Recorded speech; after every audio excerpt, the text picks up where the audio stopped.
amateka kandi nta muntu yatubahirizwa kimwe byibonekeza kuko imbere y'amategeko bose bangana kandi intwaro y'igihugu. Twebwe mugambwe Sanyafrode turi muri bari basabye yuko mu vy'ukuri ubutungane bwohaguruka bukarondera bukagira amatohoza akwiriye kugira ngo bashira habona abagandaguye nyene icubahiro Ndadaye Melchior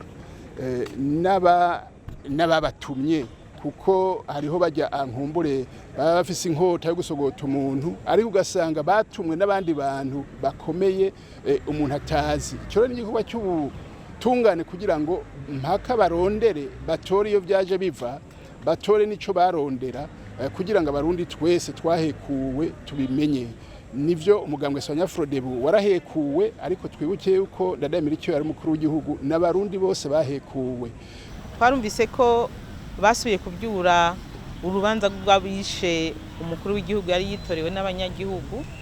Twebwe twifuza yuko urwo rubanza rwoje imbere kugira ngo abakoze amabi bahanwe, kuko ibintu byo kudahana nibyo byatumye iki gihugu cacu cama kiriko kirasubirana mu njyane.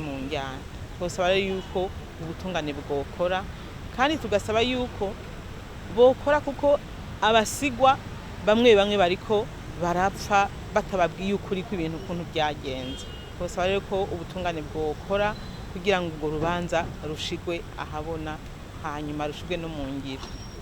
Uko ubutungane buriko burabigenza twebwe turabikenguruka ariko tugasaba yuko vyobera ku mugaragaro. Urubanza mwenuru ni urubanza rwa politike.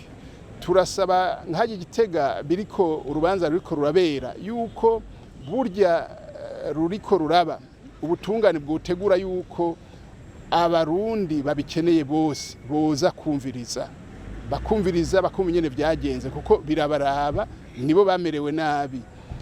Tugasaba yuko kuri irya ngoro y'ubutungane boshiraho ivyuma bisohora amajwi manini hajya rero abacamanza bashashe bari kumwe bariko baraburanya nabajya ababyagirizwa tukumva ingene biri kubiragenda tukavyumviriza twese kuko n'abarundi nibo banyene urubanza n'abarundi bateza kubikurikiranira hafi tukumva ivyari vyo.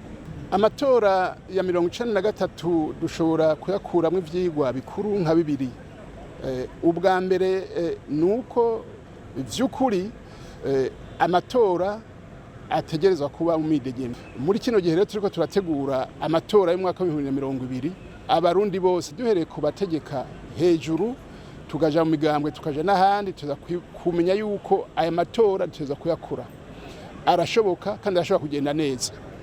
Ikigwa ca kabiri dushobora gukuramwo nuko twabonye yuko inyuma y'amatora habaye ibintu bicane gose. Ivyo nkumbure vyavuye kubera ko harimwo abarundi bamwe batari bafise umutima wo kubaka bavuga bati ibizo yavamwo atari twebwe tuzobisambura. Ikigwa tuteza gukuramwo rero nuko twocungana nabo bantu bashobora kuba bavuga bati amatora azo mu mwaka wa 2020 atagenze uko tuvyifuza twebwe nyene tuzobisambura.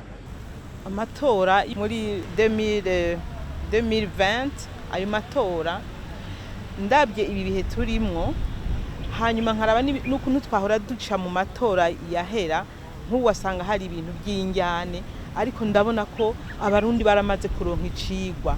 Ubu urabona ko abantu bose batekanye, urabona ko ujya ari mu mugambwe uyu n'uyu ukabona ko atakwankana nk'uko byahora. Nk'ubu tugeze hasigaye amezi make ngo dushike mu matora mugabo urabona ko abarundi bose batekanye. Je ndabona ko ari intambwe abarundi baramaze kubona yuko iby'imigambwe ni nka demokrasi yatanguye kubashikako. Ico no hanura abanyepolitike nukuraba kahise abarundi baciyemwo. Abarundi nta kindi bakeneye kwibera mu mahoro.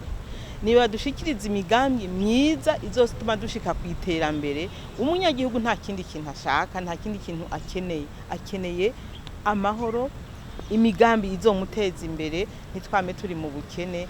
Nico numva no hanura abanyepolitike babone ko uwo badasangiye umugambwe atari umwase wiwe, ahubwo bose bashize hamwe botuma igihugu gitera imbere, kuko ibyiyumviro bitandukanye nibyo mu bisanzwe byubaka igihugu. Ibyo kama igiye kwiyamamaza